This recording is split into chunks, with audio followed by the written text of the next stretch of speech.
what they are planning, right? So we have this article now in the UK where they are saying they want to vaccinate people for the monkeypox. The Terence Higgins Trust urged the NHS and the UK Health Security Agency, the UK HSA, to urgently pump cash into the system to pay more healthcare workers to administer monkeypox vaccines. It is asking people to wait until asked to come forward for a monkeypox vaccine.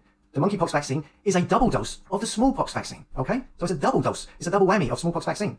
So they want to give a double dose of smallpox vaccine to loads of people who most probably had numerous COVID-19 pharmacia devil juice jabs over the last year and are now immunocompromised. Is it possible that many people, because of all these jabs, now maybe have HIV, are immunocompromised? Now take a look at this Washington State Department for Health.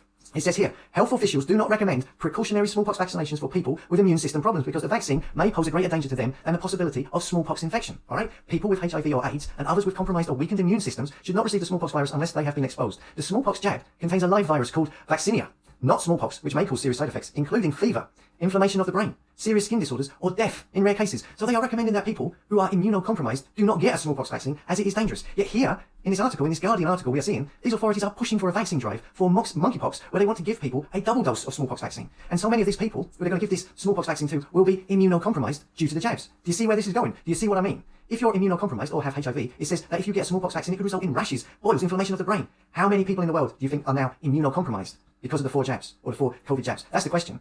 So how does this relate to the mark of the beast, as I said at the start? So let's take a look at this line from scripture, from the Bible. Now I know a lot of people say, oh no, Hugo, don't do the Bible. While others will say, yes, talk about the Bible. While others will say the control freaks are trying to make things happen like in the Bible. They're trying to recreate scripture. And then there are those who believe we are in the end times. Either way, I think it's important. And this line from the book of Revelations is of note, okay? This one here. So the first angel left the temple and poured out his bowl on the earth, and horrible malignant sores broke out on everyone who had the mark of the beast and who worshipped his statue.